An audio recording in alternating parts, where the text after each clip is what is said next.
Hello everyone. हम wait करते हैं लोगों के जुड़ने का, फिर स्टार्ट करेंगे 1-2 मिनट में।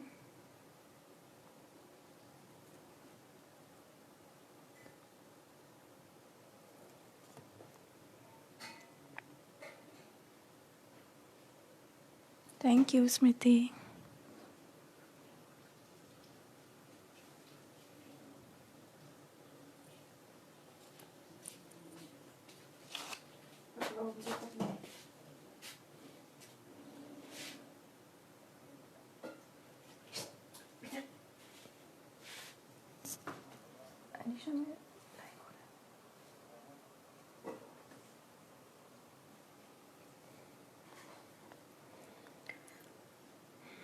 क्या मेरी आवाज़ आ रही है साफ?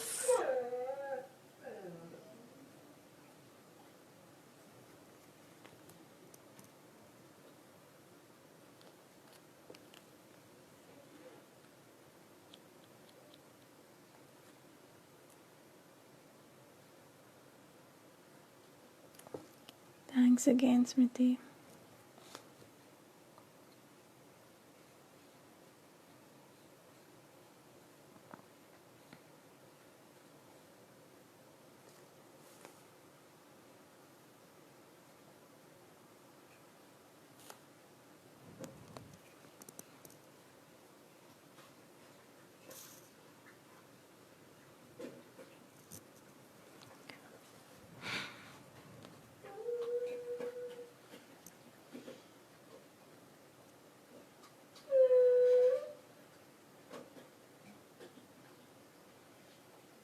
Thank you. माफ़ कीजिएगा, वो मेरा डॉग खाना मांग रहा है।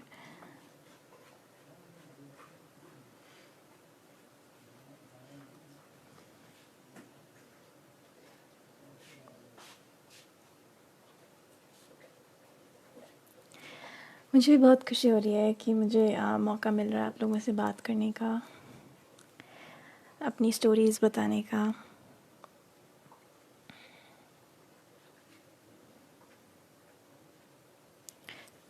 शुरू करें क्या?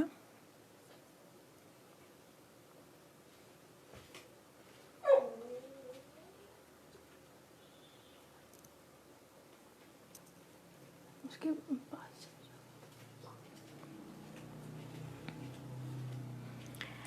ठीक है। तो सभी को नमस्ते और मेरा नाम हरिप्रिया है। मैं 18 साल की हूँ, हिमाचल में रहती हूँ पिछले 6 सालों से। और 6 साल हो गए मुझे होम स्कूलिंग करते हुए। तो मैं उसी के बारे में बताऊँगी थोड़ा, अपने एक्सपीरियंसेस की, किस तरह से मैंने डिसाइड किया कि मैं स्कूल छोड़ूंगी और होम स्कूलिंग करूँगी। हाँ स्मृति, बिल्कुल। एक्चुअली हमारे पास बहुत सारे डॉग हैं। एक तो हमारा पेट है एंड बाकी और भी हैं स्ट्रे डॉग्स जिन्हें हम खाना देते हैं। लॉकडाउन की वजह से खाना नहीं मिलता उनको।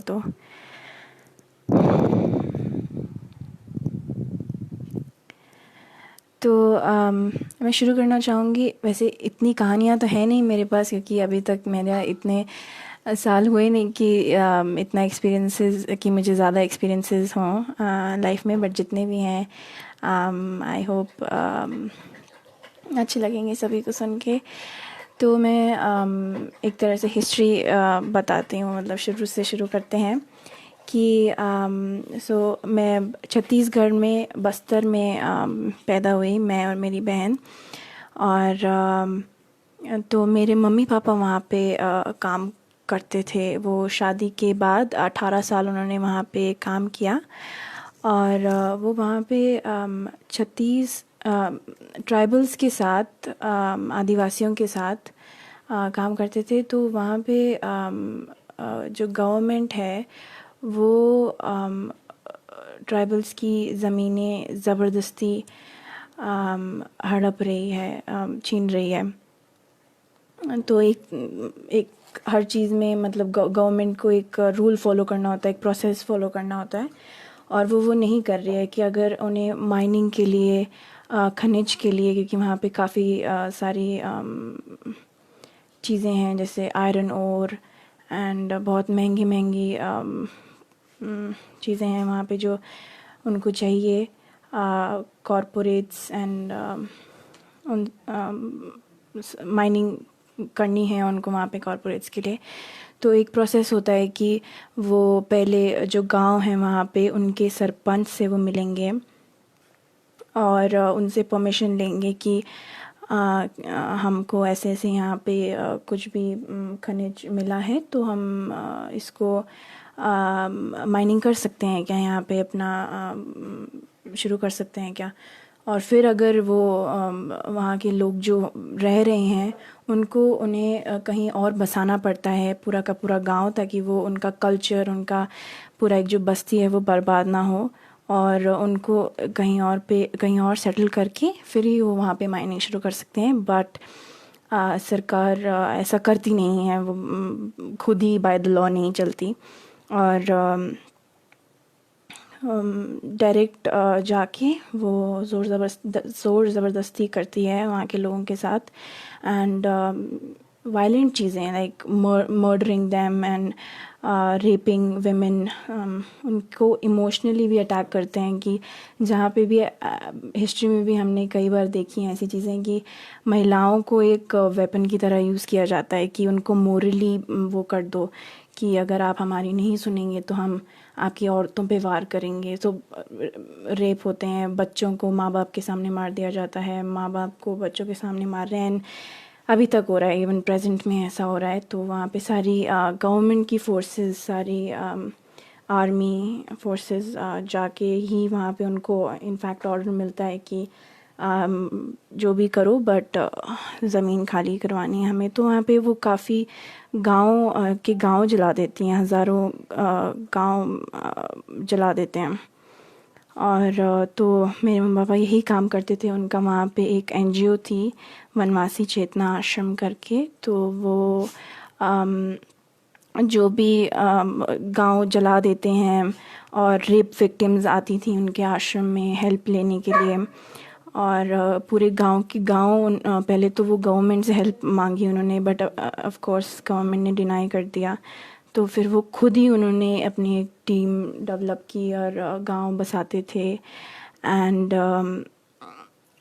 रेप विक्टिम्स की हेल्प करते थे, उनके केसेस लड़ने, लॉयर्स का इंतज़ाम करना एंड ऑल दैट। तो शुरू में तो जो गांव के लिए काम होता था उसके लिए गवर्नमेंट काफ़ी खुश थी कि एक तरह से डेवलपमेंट के नाम पे मम्मी पापा काम करते थे, वो आश्रम काम करता था कि उनको मेडिकेशन पहुंचाना, खाना पहुंचाना, कैंपेन्स करना, अवेयरनेस कैंपेन्स करना। तब तक तो गवर्नमेंट को इतना कुछ अटैक नहीं लगा अपने ऊपर, बट जब सीरियसली काम होने लगा, जब एक्चुअली में उनको लगा कि ये लोग हमारे बीच में आ रहे हैं, हमारे काम के बीच में है, एंड हमें उनकी ज़मीनें लेने में मुश्किल हो रहा है, हमारे काम में अड़चन आ रही है, तो एक रात को लेटर आया कि आपको जाना होगा, हम डिमोलिश कर देंगे आपका आश्रम कल। तो रात को हम जितना हो सका हमने पैकिंग वगैरह किया, सब सामान बाहर निकाला जो जो हम ले सकते थे। अगले दिन भी जितना हो पाया, उन्होंने टाइम ही नहीं दिया हमें कुछ भी करने का, एंड जितना हो सका हमने किया। एंड हम पेड़ के नीचे सब अपना सामान वगैरह लेके बैठे रहे, एंड उन्होंने पूरा आश्रम डिमोलिश कर दिया हमारे सामने। एंड एक तरह से मतलब हमारा जो वहाँ पे पूरी कम्युनिटी बसी हुई थी, वो सारे लोग और वो सारे ट्राइबल्स के जो आस थी कि जब गवर्नमेंट ही हम पे अटैक कर रही है तो हम उसके पास तो जा नहीं सकते ऑफ कोर्स, क्योंकि जब पुलिस ही मारेगी तो आप मदद के लिए किसके पास जाओगे। तो हम एक हम ही एक थे जो उनको लगता था कि ये हमारी हेल्प कर सकेंगे। और तो वो सारा एक तरह से उनको बहुत दुख पहुंचा। हमारी भी जो वहाँ पे लोग थे, हम अभी भी याद करते हैं, जिनके साथ हम पले बड़े खेले, उनको भी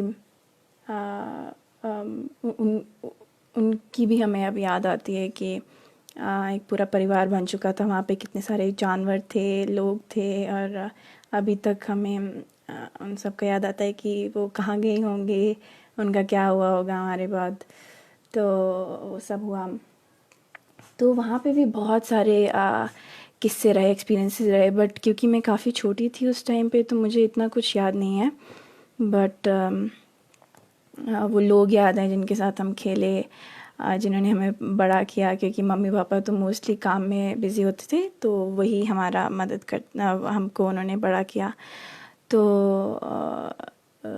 काफ़ी अभी भी उनसे कभी कभी बात होती रहती है। तो सब किस्से वो हमें सुनाते हैं कि हम कैसे वहाँ पे जंगल में जाते थे, सुबह सुबह दातुन करते थे, और आम बहुत होता है वहाँ पे, आम, इमली, जामुन, तो उसकी ज़मीन पे चटाइयाँ बिछी होती थी। तो वो अभी भी हमें याद दिलाते हैं कि तुम छोटे छोटे थे, चड्डी पहन के वहाँ पे आम खाते थे, खेलते थे। तो वो सब याद आता है। और थोड़ा इस तरफ जाके स्कूल की तरफ, तो वहाँ पे भी हम एक स्कूल में जाते थे। तो मैं थोड़ी जब बड़ी हुई, मुझे जहाँ तक थोड़ा थोड़ा याद है, तो वहाँ पे एक मिशनरी स्कूल में जाती थी मेरी बहन भी और मैं भी। तो जब तक मैं उस स्कूल में गई तब तक मेरी बहन आगे जा चुकी थी। वो साउथ इंडिया, आंध्र प्रदेश के एक हॉस्टल में, ऋषि वैली में वो पढ़ने लगी थी। और मैं उस स्कूल में जाती थी जहाँ वो पढ़ती थी, छत्तीसगढ़ में। तो वहाँ पे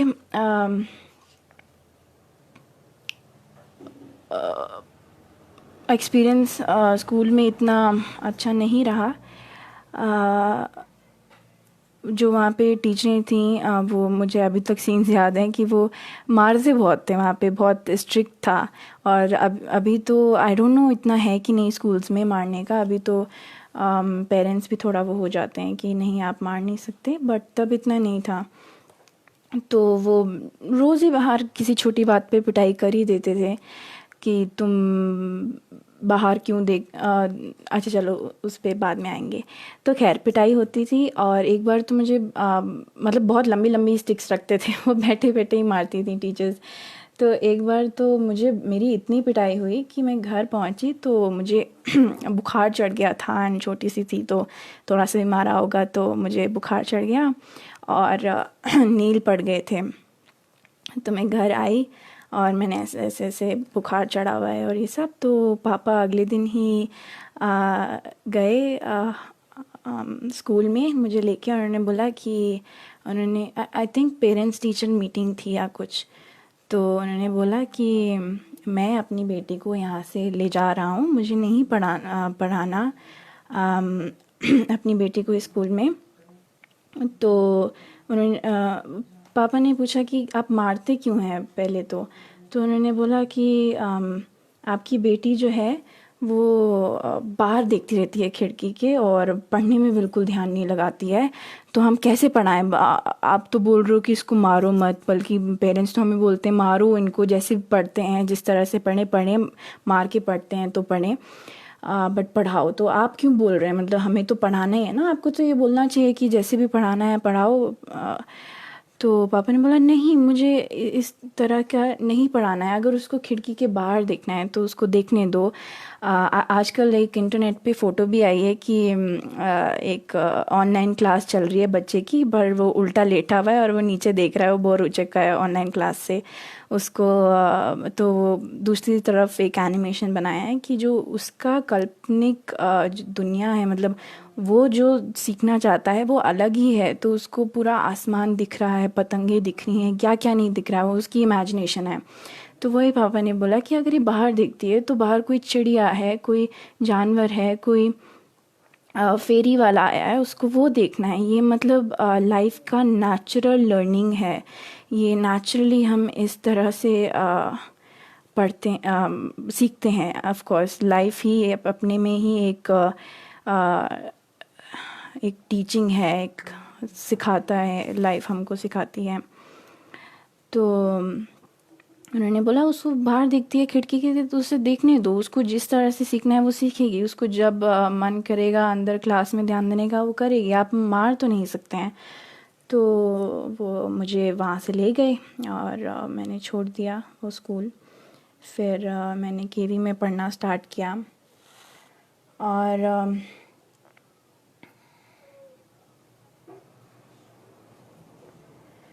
फिर हम डिमोलिशन हो गया, आश्रम का डिमोलिश हो गया, वहाँ पे काम ख़त्म हो गया। तो खैर उसके बाद हम जब आश्रम डिमोलिश हुआ तो एक पास ही में एक किराए के मकान में रहने लगे। पापा मम्मी ने ऑलमोस्ट अपना काम एक तरह से बंद कर दिया था। वो जितना मदद कर सकते थे करते थे थोड़ी थोड़ी, पर इतने बड़े पैमाने पे तो नहीं हो पाती थी। और उन्होंने एक किराए के मकान पे हम रहने लगे और वहाँ से काम करना शुरू किया। पर फिर धीरे धीरे पुलिस जो है उनको फिर भी यही था कि ये अभी भी कुछ ना करें, हमारे रास्ते में अड़चन ना बने, क्योंकि उन्हें डर था कि हाँ नहीं ये इम्पैक्ट ले आते हैं, ये कुछ कर लेते हैं बड़े पैमाने पे, तो हमें अभी भी इनको कुछ करने नहीं देना है। तो उन्होंने पेट्रोलिंग स्टार्ट कर दी एंड हमारे घर के थोड़ा दूर पुलिस की एक जीप रहती थी और वो देखते रहते थे कि ये कहाँ जा रहे हैं, क्या कर रहे हैं। तो तब डेंजरस लगा, तो फिर हम आ गए वहाँ से छोड़ के। मम्मी महाराष्ट्र में काम करती थी एक एनजीओ में, तो वो वहाँ पे थी या वो वहाँ चली गई थी, ऐसा कुछ था। और मेरी बहन एक हॉस्टल में थी और मेरे को दिल्ली भेज दिया मम्मी पापा ने। और पापा फिर पीछे से किसी तरह से बाहर निकले। उनको काफ़ी सरकार तंग कर रही थी कि तुम क्यों ट्राइबल्स के लिए काम कर रहे हो, और बंद कर दो ये काम, हमारे उसमें अड़चन ना नहीं लेके आओ जो हम काम करना चाह रहे हैं, अब तुम क्यों मदद कर रहे हो ट्राइबल्स की। तो वो भी वहाँ से आ गए, तो हम दिल्ली में शिफ्ट हो गए फिर। और दिल्ली में इतना बुरा नहीं था मेरा पढ़ाई वगैरह, स्कूल अच्छा था और वहाँ पे ठीक ही थी, बोरिंग सी लाइफ थी, मतलब ठीक ठाक थी, बिज़ी सी लाइफ। पापा भी ऑफिस जाना, नॉर्मल सी फैमिली की तरह पापा ऑफिस जाते थे, मम्मा घर पे होती थी। मम्मा का भी कुछ काम नहीं था चल रहा था इतना, और मेरी सिस्टर और मैं भी एक नॉर्मल से स्कूल में जाते थे। तो फिर उसके बाद मेरे पापा प्रशांत भूषण जी को जानते थे मम्मी पापा, तो उनको पता था, he was aware of my dad's work in Chhattisgarh. So उन्होंने उनको बुला लिया कि मेरा भी यहाँ पे हिमाचल में एक संस्था है संभावना करके, तो आप यहाँ आके उसको देखें और एक हिस्सा बने परिवार का। तो हम लोग फिर संभावना में सिर्फ देखने के लिए आए थे, एक आध दिन के लिए, एक दो दिन के लिए। पर हमें ये जगह इतनी पसंद आ गई, हमको प्यार हो गया इस जगह से। मैं तो आते ही मुझे संभावना में एक यहाँ पे बच्चों के लिए लर्निंग सेंटर है, तो वहाँ पे बहुत सारे बच्चे थे एंड मेरे को तो माय ड्रीम केम ट्रू, जो बचपन में होता है कि खूब सारे बच्चे हों, खेलने को मिले, नेचर हो, एंड मतलब जो नेचुरल लिविंग होती है, मतलब नेचर से जितना जुड़ सकते हैं वही, जितना जुड़ी हुई जगह हो वही बच्चों को पसंद आती है। तो मेरे लिए तो बहुत अच्छा था, मैं तो बहुत खेली वहाँ पे संभावना में बच्चों के साथ। मैं तो आती ही नहीं थी घर पे। फिर खैर हम वापस दिल्ली गए, पहले हम सिर्फ देखने के लिए आए थे, फिर हमें पसंद आई जगह। फिर प्रशांत भूषण जी से भी बात हुई, तो उन्होंने बोला कि आप आके काम करें यहाँ पे। तो फिर हम शिफ्ट ही हो गए यहाँ पे, बिकॉज हमें जगह भी इतनी पसंद आई। और फिर हमने संभावना में मम्मी पापा ने काम करना शुरू किया।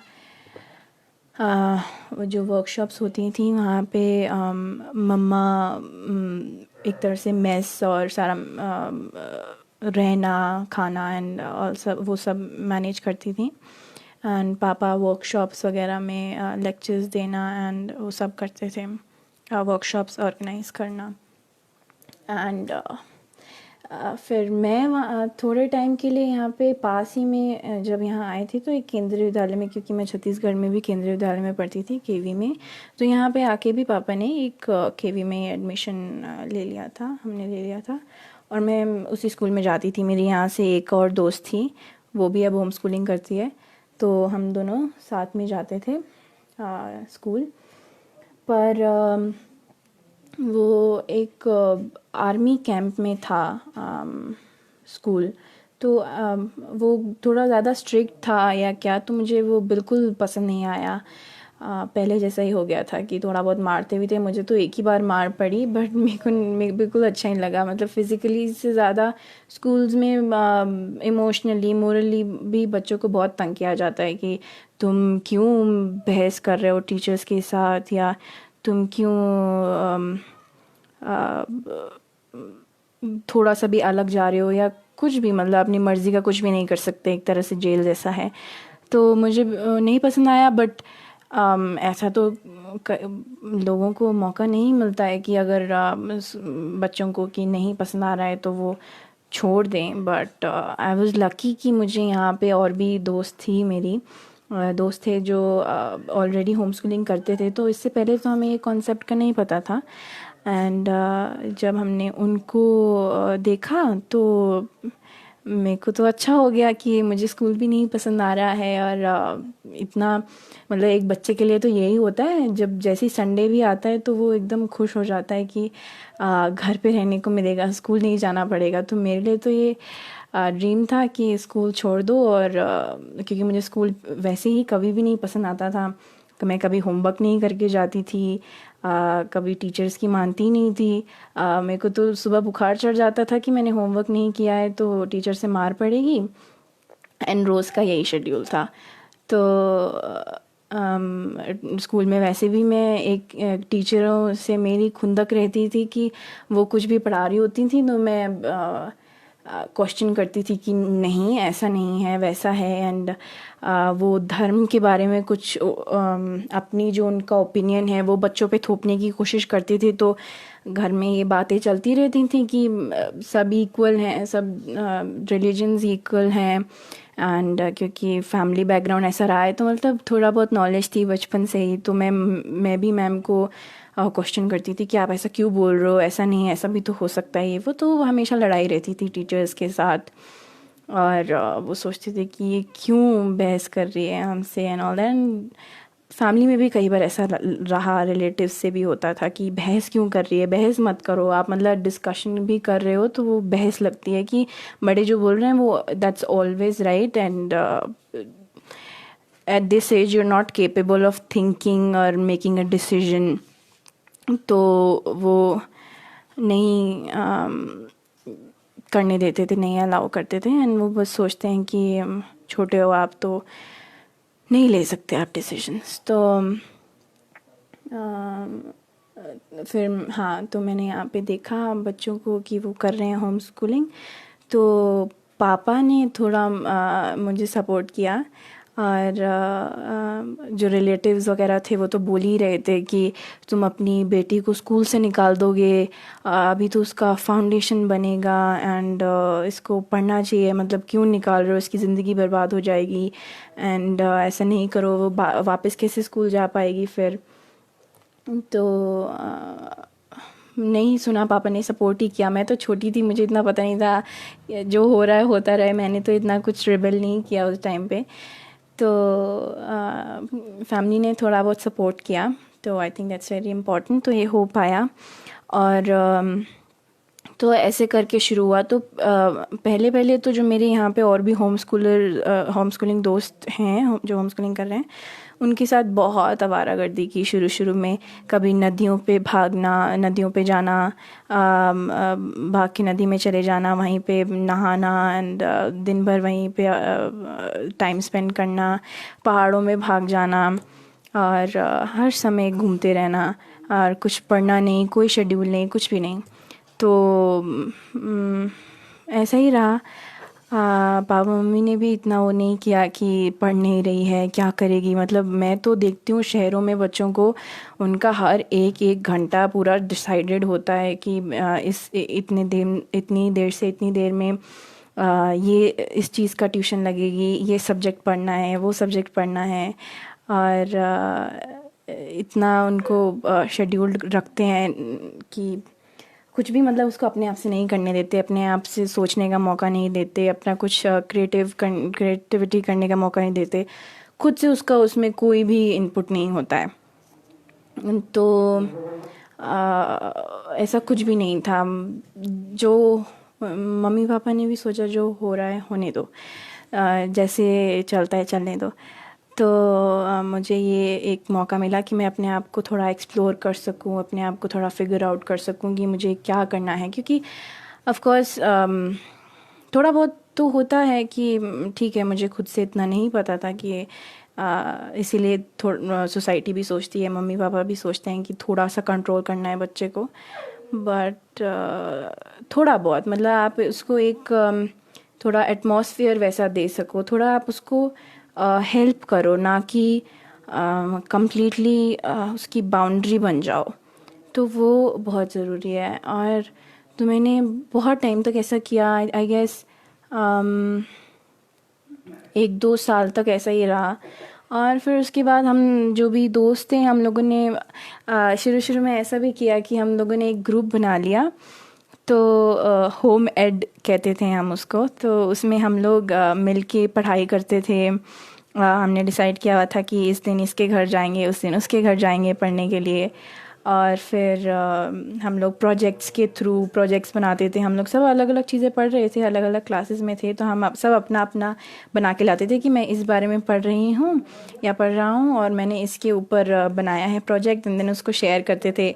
एंड अब जबकि मैं उस बारे में सोचती हूँ तो काफ़ी मज़ा आता था, काफ़ी क्रिएटिव था वो। मतलब उसमें गेम्स वगैरह भी हम जोड़ देते थे अपने प्रोजेक्ट में। और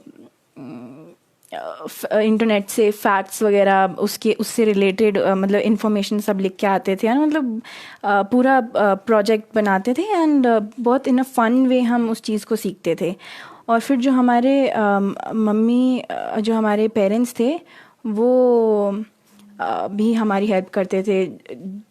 जिसके पेरेंट्स जिस चीज़ में अच्छे थे वो उस सब्जेक्ट के बारे में हमको पढ़ाते थे। तो एक तरह से क्लासेस हो जाती थी वो। तो अगर मेरे पापा सोशियोलॉजी पढ़ा सकते हैं तो वो पढ़ा देते थे। मेरी एक दूसरी फ्रेंड है, उसके पापा मैथ्स अच्छा पढ़ाते थे तो वो पढ़ा देते थे। तो रिसोर्सेज थे हमारे पास मतलब इस तरह के, तो हम उसको भी यूज़ कर रहे थे और अपने आप ही सब होता जा रहा था, फिगर आउट कर रहे थे। और कुछ भी वो नहीं था हार्ड एंड फास्ट रूल कि ऐसा ही होगा वैसा ही होगा कुछ। क्योंकि काफ़ी मैंने होम स्कूलर्स को भी देखा है कि वो फिर अपना वो भूल जाते हैं कि हमने स्कूल छोड़ के होम स्कूलिंग की तरफ हम क्यों आए। वो घर पे पढ़ने को भी ऐसा ही बना देते हैं कि जैसे स्कूल में। तो घर में भी वो एक ट्यूशन्स की तरह की पेरेंट्स पढ़ाएंगे उनको ये चीज़ें, घर में भी वो स्कूल की तरह पूरा उसको स्ट्रक्चर कर देते हैं। एंड वो एसेंस नहीं रहता उसमें कि home schooling is all about freedom and letting the child B and letting them explore themselves and just let them do whatever they want। and वो भूल जाते हैं। तो हमने एक्सप्लोर किया, हमने फ्रीली उसको जिया, सारा एक्सपीरियंस लिया, किसी भी चीज़ को स्ट्रक्चर करने की कोशिश नहीं की हमने। और फिर धीरे धीरे हमने फिर सोचा कि मर्ज़ी है वैसे तो होम स्कूलिंग में आपको कुछ मेन स्ट्रीम में करना है नहीं करना मर्ज़ी है। बट हमने सोचा कि एग्ज़ाम दे देते हैं, सर्टिफिकेशन बाद में काम आएगा हमें। मतलब वो चीज़ें करनी थी, करने का मन है फ्यूचर में। तो हमने सोचा कि ये ज़रूरी होगा उसके लिए जो हमें करना है, जॉब वगैरह अगर करनी है तो। तो हमने डिसाइड किया कि NIOS, national institute of open schooling, उसके थ्रू एग्ज़ाम्स दे देते हैं, ओपन स्कूल से पढ़ लेते हैं।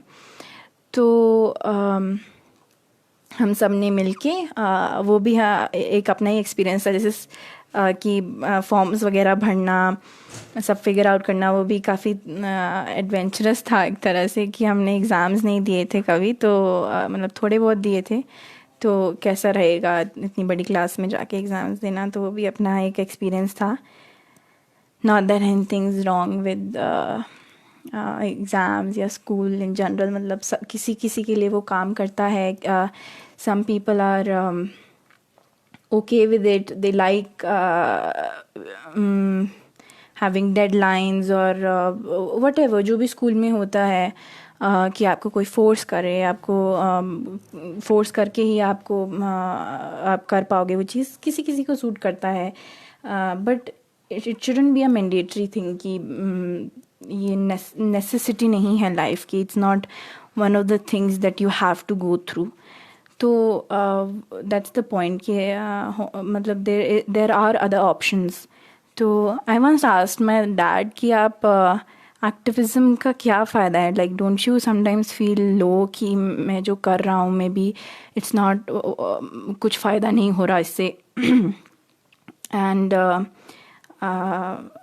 मुझे नहीं करना है ये। कभी कभी हार नहीं मान लेते। तो देन ही वाज लाइक कि एक्टिविज़म इसीलिए है कि आप लोगों को बता सकें कि मेन स्ट्रीम के अलावा भी एक रास्ता है, कि लोग जब लो फील करें सो वो ये सोचेंगे नहीं और भी रास्ते हैं, अगर आपको ये नहीं पसंद आ रहा तो, एंड आपको कुछ करना है अगर तो होम स्कूलिंग भी इसीलिए है आई गेस, कि बच्चों को ये लगे कि एक ही चीज़ नहीं है, उसी में उनको नहीं रहना है। अगर उनका मन नहीं है तो देर आर अदर ऑप्शंस। अब जैसे मैं हिमाचल में आई और मेरा मन नहीं किया स्कूल जाने का, तो मैंने और बच्चों को देखा तो मुझे लगा कि नहीं, यही एक रास्ता नहीं है, ये भी एक रास्ता है, भले कठिन हो बट है। If I am willing to go there I can, there is another वे।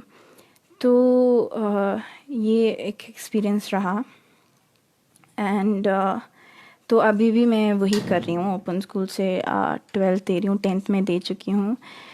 और फिर 10th के एग्ज़ाम्स देने के बाद हम डिस्कस कर रहे थे, मेरी सिस्टर, मैं और पापा, कि मुझे कहीं बाहर जाके, मतलब आसपास के, क्योंकि यहाँ पे एक टाउन है, यहाँ तो इतना मार्केट वगैरह नहीं है, तो कहीं टाउन में जाके मुझे कोई काम करना है, मुझे कुछ एक्सपीरियंस गेन करना है, क्योंकि मैं काफ़ी टाइम से यहीं पे हूँ, गांव में ही हूँ, यहाँ का एक्सपीरियंस भी ले लिया, मुझे अब बाहर जाना है। तो पापा ने बोला कि तुम बाहर क्यों जाना चाहती हो, why not do something here, गांव में ही एक नई चीज़ स्टार्ट की जाए।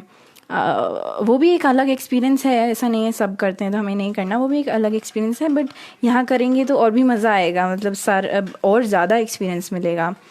तो हमने पहले तो ऐसे ही, पापा ने बोला कि मुझे गोलगप्पे बनाने आते हैं, तो हमने रोड के साइड में ऐसे ही टेबल लगा के और गोलगप्पे बेचने शुरू किए, एंड लोगों को भी बहुत अटपटा लगा कि कि ऐसे ही कोई भी रोड पे आके लड़कियां गोलगप्पे बेच रही हैं। बहुत खुश भी होते थे, एंड जो हमें जानते थे उनको भी बहुत अच्छा लगता था, उन्होंने काफ़ी मदद भी की हमारी। तो फिर आते थे लोग, खाते थे, बहुत मज़ा आता था, एक अलग सा एक्सपीरियंस था वो भी। और तो हमने ऐसे गोलगप्पे बेचने शुरू किए, लोग आते थे, खाते थे। और बट बारिश, फिर हमने बढ़ाया थोड़ा सा मेन्यू, तो हमने चाट पापड़ी स्टार्ट किया, चाट पापड़ी बेचना। और पर फिर यहाँ बारिशें बहुत होती हैं, तो रेनी सीज़न आ गया था और बहुत बारिशें हो रही थी, तो हमको फिर से बार बार उठाना पड़ता था अपना टेबल, एंड शेड में जाना पड़ता था, प्रॉब्लम हो रही थी। तो पास ही में किसी की एक टपरी टाइप्स थी, तो हमने वो ले ली, और उसमें हमने घर से बना के लेके आते थे उस टपरी पे, और बेचना शुरू किया।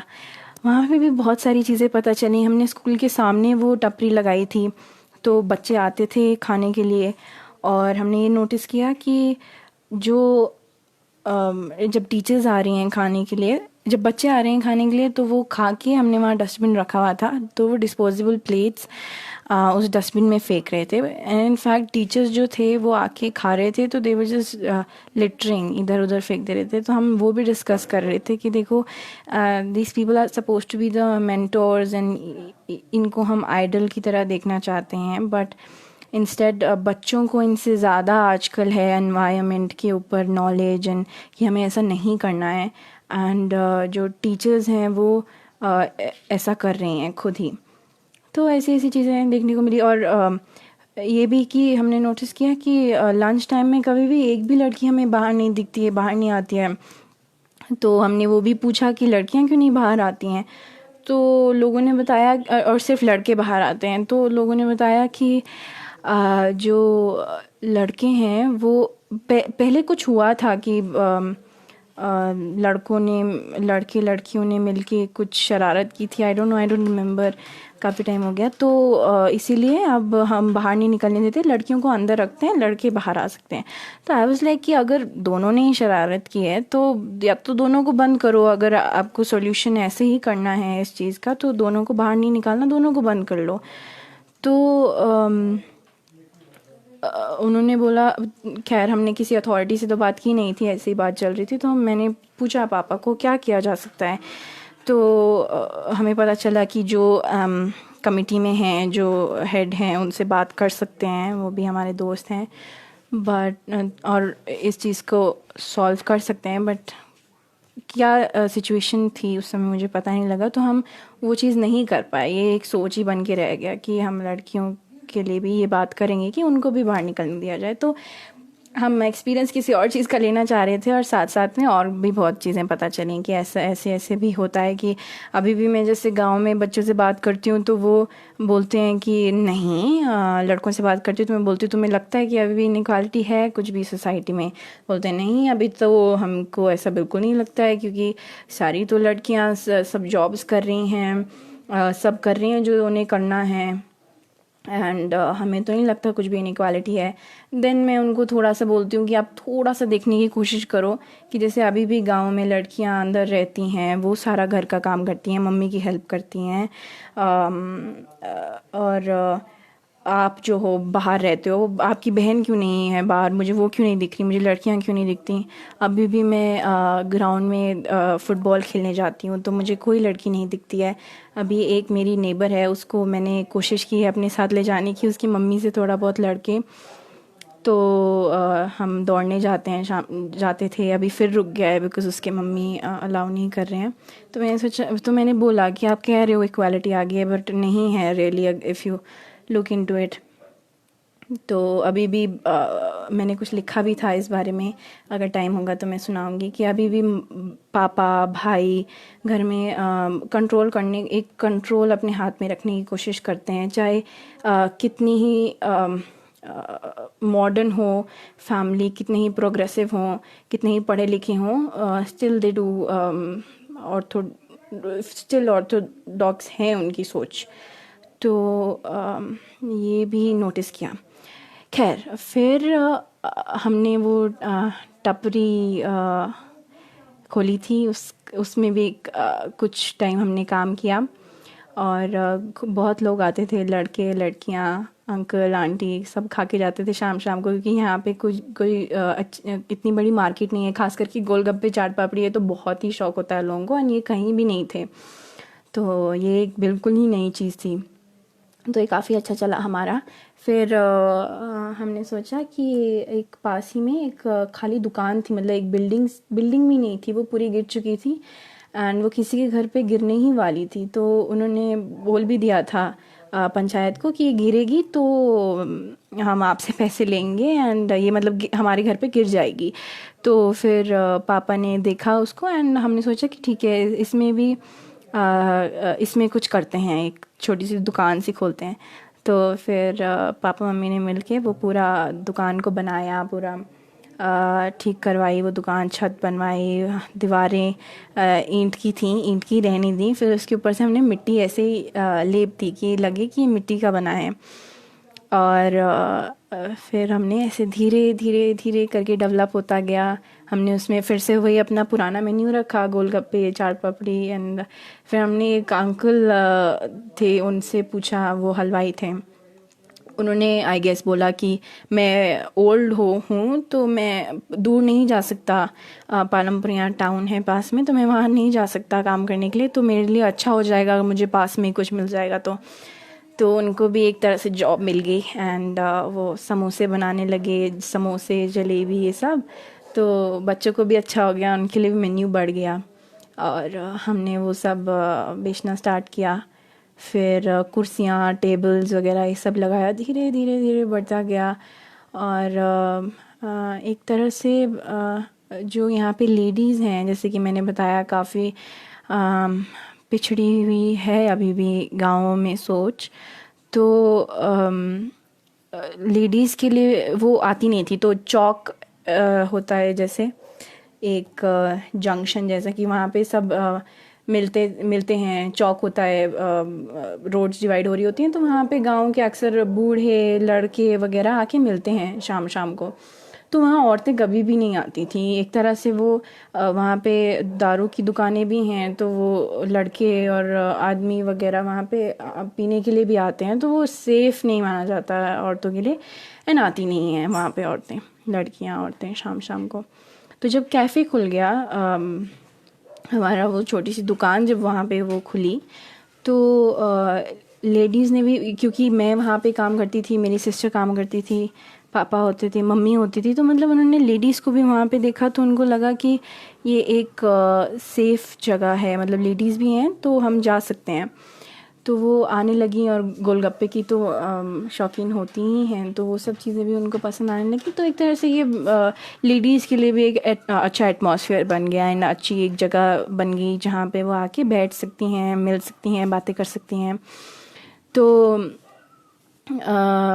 वो आने लगी। एंड एक तरह से ये भी एक चेंज हुआ सोसाइटी में इसकी वजह से। एक अगेन हम किसी और चीज़ के लिए एक्सपीरियंस लेना चाह रहे थे, बट एक्सपीरियंस और भी कई चीज़ों का मिल गया। तो फिर ऐसे करते करते धीरे धीरे बढ़ता गया। फिर हमने एक शेफ़ को भी रख लिया, पास में से ही है वो, पास के गांव में से। तो वो बाहर काम करके आए थे मनाली वगैरह में, तो उनको अच्छा एक्सपीरियंस था, तो वो आके यहाँ पे चाइनीज़ चीज़ें बनाने लग गए, मोमोज़, चाउमीन, ऑल दैट। वो भी यहाँ पे लोगों को बहुत पसंद आने लगा। हिमाचल में मोमोज़ वगैरह का भी काफ़ी क्रेज़ है, तो वो भी बनाने लगे यहाँ पे। और ऐसे धीरे धीरे करके बढ़ता गया। खैर, फिर हमें वो कुछ टाइम में हमने बंद कर दिया कैफ़े, क्योंकि एक और शॉप खुल गई थी यहाँ पे, और वो भी यही चीज़ें बेचते थे। तो लोकल्स को, ख़ास करके लड़के वगैरह, उन लोगों को ज़्यादा कंफर्टेबल लगता था कि उनके खुद के लोग हो, हमारे से थोड़ा झिझकते थे वो, तो वो मोस्टली वहीं जाते थे खाने के लिए। और थोड़ा हमारा एक्सपेंसिव भी था, क्वालिटी थी, एक्सपेंसिव था, तो उनको वो ठीक लगता था, वो थोड़ा चीपर था। खैर, ऐसी कुछ कुछ चीज़ें रहीं तो बंद करना पड़ा, और एग्ज़ाम्स भी आ रहे थे मेरे, तो बंद कर दिया। और वो एक एक्सपीरियंस वहाँ पे ख़त्म हुआ। और फिर उसके बाद से फिर मेरे एग्ज़ाम्स हुए, फिर मैंने सोचा कि कुछ करना है, तो मैं इस बार चली ही गई पालमपुर में। फिर पालमपुर में चली गई, और एक कैफ़े में मैंने काम शुरू किया। ऐसे ही उन्होंने मैंने ऑनलाइन देखा था, उन्होंने बोला कि किसी की ज़रूरत है, तो मैंने वो पढ़ा, एंड मैंने बोल दिया कि मैं करूँगी। और मैंने वहाँ पे जाके उन्हीं के साथ रहने लगी। मैं, वो साउथ इंडिया से हैं और बहुत अच्छा कैफ़े चलाते हैं पालमपुर में, तो उनके साथ थोड़ा टाइम रही, काम किया। और वहाँ पे भी बहुत अच्छा एक अलग एक्सपीरियंस मिला, उनका खाना। और ऐसे जब हम रेस्टोरेंट्स में साउथ इंडियन खाते हैं तो वो एक अलग ही तरीके का होता है, और उनके यहाँ मतलब ट्रेडिशनल बिल्कुल जो वहाँ के लोकल्स होते हैं वो जब बनाते हैं वो अलग ही होता है। तो वो एक अलग एक्सपीरियंस रहा। फिर वहाँ मैंने तब पहली बार सीवी बनाई अपनी जाके, फर्स्ट जॉब। और तो ये सब चीज़ें नहीं सीखी थी, मेरे को काफ़ी मुश्किल हुआ सीवी बनाना। ये सब बहुत लोगों को पूछा, तो मतलब स्कूल में भी जो एक्चुअली में चीज़ें चाहिए होती हैं, सीखनी होती हैं, लाइफ स्किल्स, वो बिल्कुल नहीं सिखाते हैं। एटीएम कैसे चलाना है, कोई फॉर्म कैसे भरना है, कोई सीवी कैसे बनानी है, मतलब जो भी लाइफ में चाहिए होता है ज़रूरी चीज़ें वो बताते ही नहीं हैं। और ही कहीं कहीं की चीज़ें जो शायद चाहिए नहीं हमें उस टाइम पे वो बताते रहते हैं। तो जैसे ये मेरा दोस्त कुदरत है, मुझे उसकी ये बात बहुत अच्छी लगती है कि जब मुझे किसी चीज़ की ज़रूरत होगी तो मैं उसको सीख लूँगा। अब जैसे कैफ़े में मुझे पैसों का लेन देन करने की ज़रूरत पड़ी तो मैंने ऑटोमेटिकली सीख ही लिया कैलकुलेशन वगैरह करना। मैं बहुत बुरी थी मैथ्स में, स्कूल टाइम में मेरे को बहुत मार पड़ती थी कि मैं मैथ्स में बिल्कुल भी अच्छी नहीं हूँ, ज़बरदस्ती पढ़नी पड़ती थी। पर तो मैं अब सोचती थी कि मैं हुई डल एंड मेरे को मैथ्स आ ही नहीं सकती, and I started hating this subject and I started hating this subject. और बिल्कुल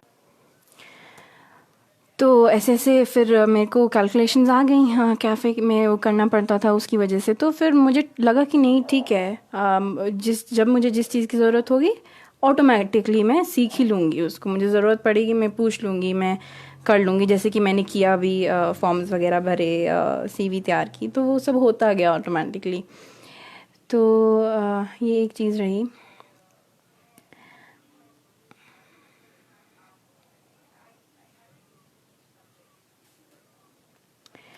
और एक और चीज़ मैं बोलना भूल गई कि जब मैंने छोड़ा स्कूल, जब मैंने होम स्कूलिंग स्टार्ट ही की थी, तो मुझे ये चीज़ अभी बहुत याद आती है कि कैसे मतलब अभी भी वो होती रहती है, बट क्योंकि पापा अभी नहीं है तो वो अकेले ही चलता रहता है।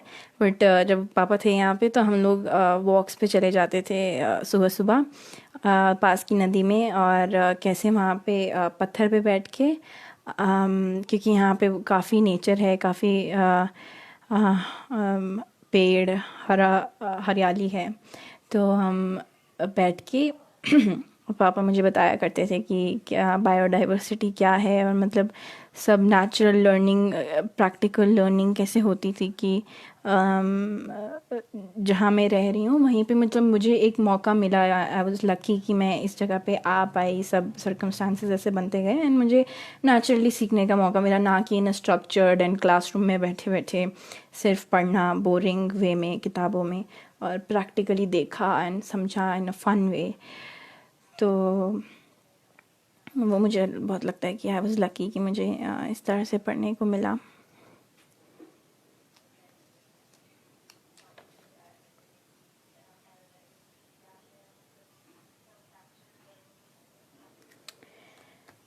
और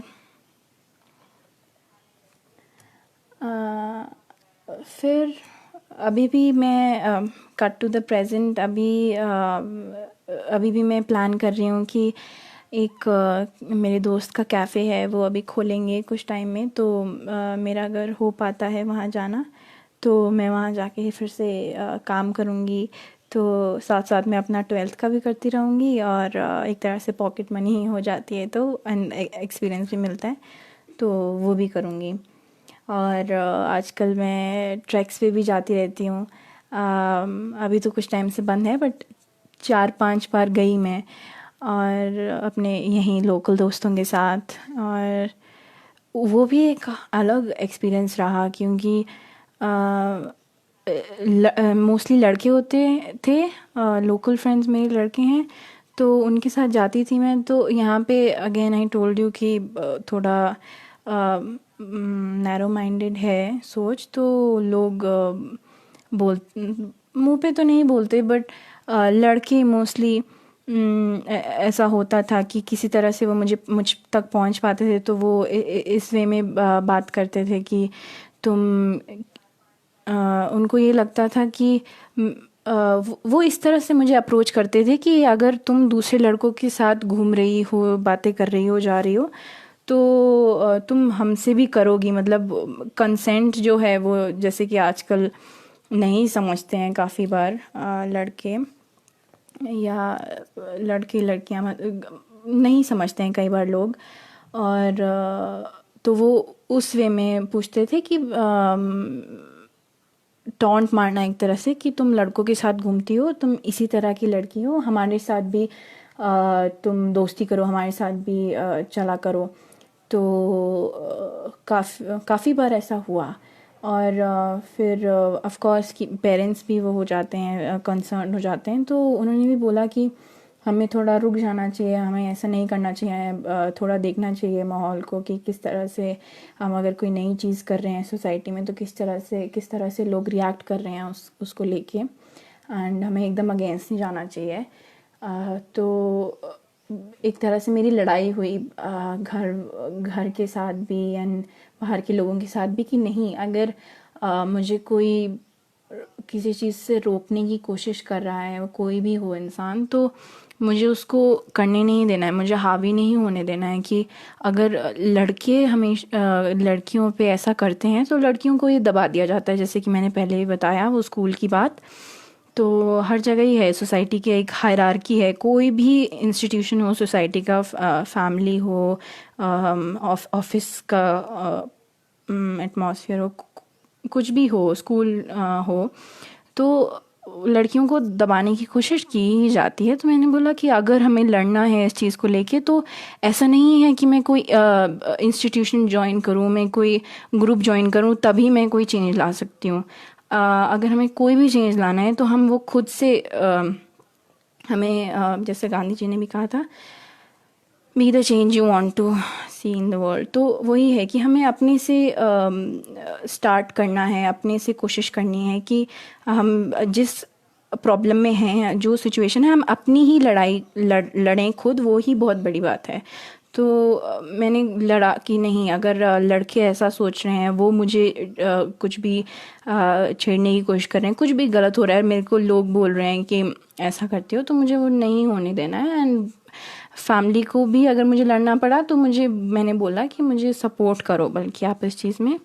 और मैं I continued going on tracks and hanging out with guys and उनके साथ फुटबॉल खेलना एंड वो सब करना। तो ये भी एक तरह की लड़ाई रही, एक जर्नी रही। और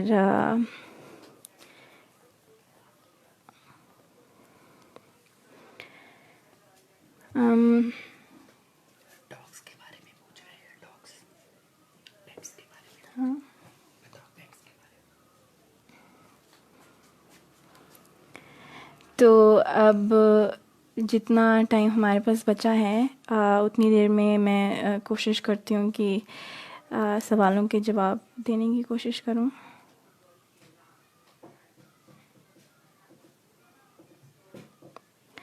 और मैं पेंटिंग भी करती हूँ, तो मैं वो भी आप लोगों को थोड़ी बहुत दिखाना चाहूँगी। वैसे मैंने तब पेंटिंग करनी शुरू की थी जब मैंने कैफ़े खोला था, तो काफ़ी सारी पेंटिंग्स तो मैंने ऐसे ही कैफ़े में लगा दी थी, और संभावना से लोग आते थे जो बाहर के, तो वो उनको पसंद आती थी, तो कई लोग ख़रीद के ले भी गए।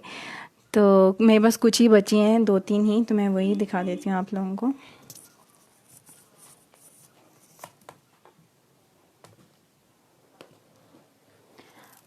अगर इस पे रिफ्लेक्शन ना पड़े तो अगर आप लोग देख पाएँ तो मैं ऑयल पेंटिंग करती हूँ। ये ऑयल पेंटिंग ही है। मैंने एक रेनडियर बनाया है। इतनी अच्छी नहीं है पेंटिंग्स, बिकॉज़ मैंने पहली पेंटिंग्स है, उसके बाद मैंने छोड़ भी दिया था बीच में पेंटिंग्स करना। ये मैंने ऐसे ही पहाड़ों पे बैठ के पहाड़ों की तस्वीर बनाई। धौलाधार रेंज यहाँ से दिखती है, तो वो बनाने की कोशिश की मैंने।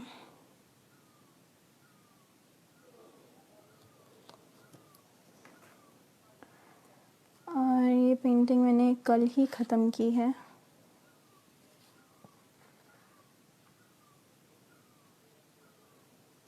ये भी आप यहाँ पहाड़ों में अगर ऐसे आएँ रोड पे चलते चलते, तो ऐसी बादल, पेड़, ऐसा कुछ नज़ारा देखने को मिलता है कई बार, तो वही बनाने की कोशिश की मैंने।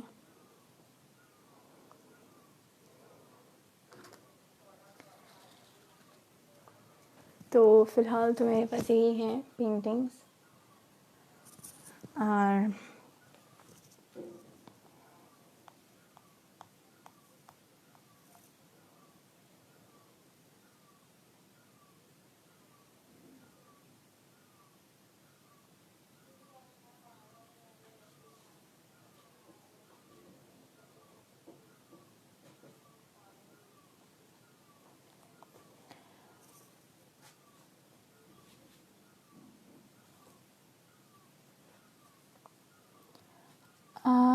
पवन जी, मुझे आपका सवाल इतना अच्छे से समझ नहीं आया, बट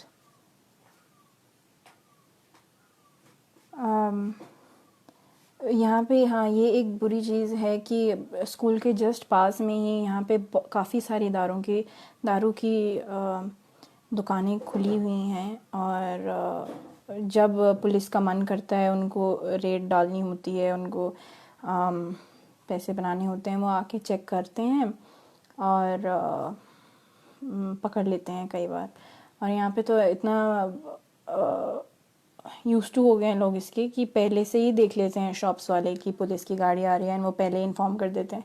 हमारे साथ भी एक काफ़ी फ़नी वाक़या हुआ। एक बार हमारे साथ में ही एक शॉप है जो बेचते हैं शराब। तो एक बार पुलिस आने वाली थी और उनको इन्फॉर्म किया गया कि आने वाली है पुलिस।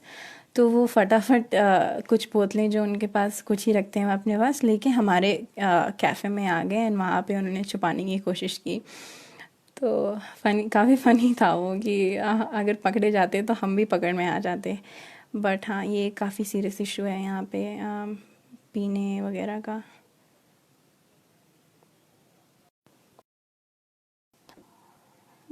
माफ़ी चाहते हैं, वो इंटरनेट का कुछ प्रॉब्लम हो गई थी।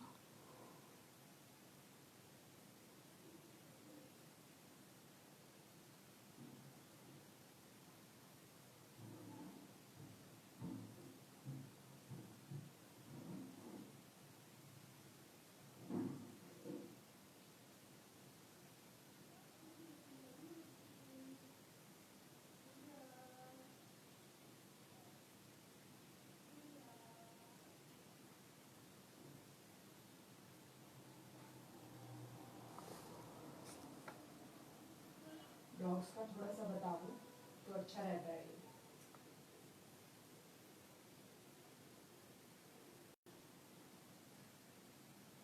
हमें एनिमल से प्यार है, पता चलता है।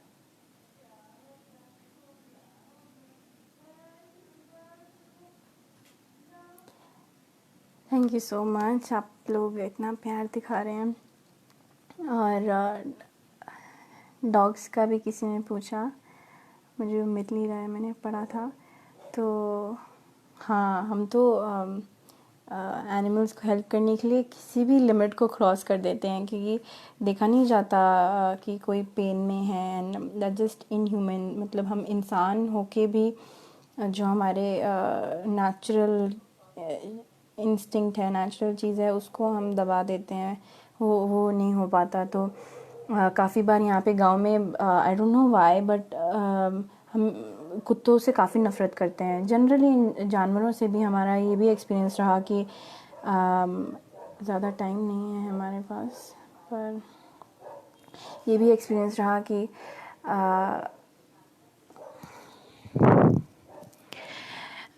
हमारे नेबर थे, तो उन्होंने बताया कि उनकी गाय गिर गई थी या उसको किसी तरह से चोट लग गई थी। तो उसको टांग में लग गई थी और वो उसको हॉस्पिटल नहीं वो मर गई। तो हमने पूछा क्या हुआ उसको, तो उन्होंने बोला उसको चोट लग गई थी और हम हॉस्पिटल नहीं ले जाना चाहते थे। मतलब कौन इतना दूर है थोड़ा हॉस्पिटल, तो लेके जाए, गाड़ी करे, पूरा सेवा करे। तो हमने उसको अपने हाल पे छोड़ दिया और वो कुछ ही दिनों में मर गई। हमने खाना नहीं दिया उसे।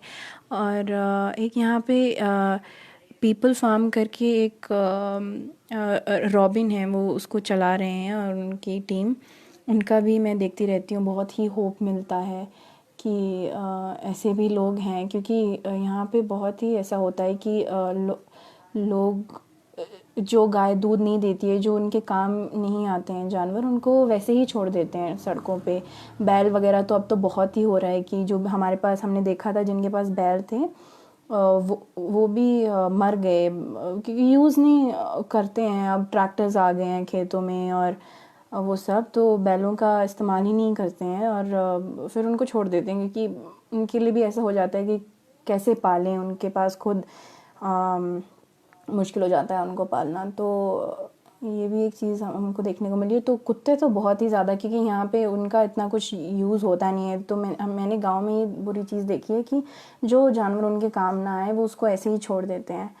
तो कुत्तों को भी तो यहाँ पे और भी ज़्यादा नफ़रत करते हैं, मारना, पत्थर मारना, दुत्कारना और बहुत बुरी तरह से। तो मैंने भी एक कुत्ता जो पाला है उसको भी मैंने रेस्क्यू ही किया था।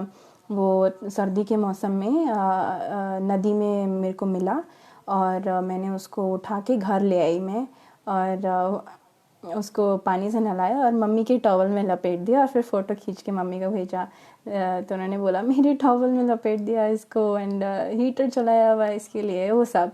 खैर, तो मैंने उसको पाल लिया और फिर उसकी जो मम्मी है वो अभी भी वो स्ट्रे डॉग है। तो उसको किसी ने ऐसे ही पत्थर मारा था या लकड़ी मारी थी, क्या हुआ था, तो हमने पूछा था किसी से, तो उन्होंने देखा था और उसकी टांग में बहुत लग गई थी। तो उसको पता था, वो हमारे पास खाना मांगने के लिए आती थी और तो उसको लग गई थी टांग में। तो वो धीरे धीरे धीरे करते करते चलते हुए हमारे घर तक आ गई और बिल्कुल ही गेट के अंदर आके उसने ऐसे छोड़ दिया अपने आप को, बस ऐसे लेट गई और एक आध दिन तक वो वहीं वैसे ही लेटी रही।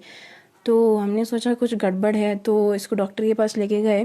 फिर इसको घाव हो गया था। खैर, घाव तो हमने देखा उसी समय, उसका इलाज किया, पर वो उठ नहीं रही थी, कुछ नहीं कर रही थी। तो हम उसको लेके गए, फिर उसकी और ज़्यादा पट्टी हुई, उन्होंने सोचा टांग वांग टूटी हो सकती है, तो माइनर फ्रैक्चर हो सकता है, तो उसको पट्टी बांध दिया और ज़्यादा। और पर फिर भी फिर कुछ टाइम बाद हमने उसको छोड़ दिया कि चलो अब ठीक हो गई होगी।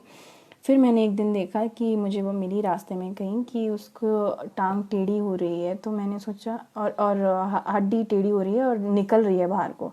तो हमने फटाफट उसको पकड़ा और लेके गए पास के वेटनरी हॉस्पिटल में, गांव में ही जो है। तो उनके पास इतनी फैसिलिटीज़ नहीं थी, तो उन्होंने बोला एक्सरे करना पड़ेगा। और पालमपुर में एक हॉस्पिटल में हम लेके गए उसको, उसका एक्सरे हुआ। और डॉक्टर्स ने भी, वहाँ पे गवर्नमेंट हॉस्पिटल है, तो डॉक्टर्स ने भी काफ़ी हमारी हेल्प की। हमने बोला हमारे पास इतने पैसे तो नहीं हैं एंड एक्सरे और ऑपरेशन वगैरह उस सब के। तो उन्होंने भी बोला कि हम भी अपने आप से थोड़ा मदद कर देंगे और कुछ चीज़ें माफ़ भी कर देंगे। उसको प्लेट लगनी थी, तो उन्होंने बोला वो माफ़ कर देंगे। तो उन्होंने भी काफ़ी हेल्प किया और ऐसे करते करते उनको उनकी उसकी ऑपरेशन हुआ उसका, और उसका काफ़ी टाइम तक हमें ख्याल रखना पड़ा।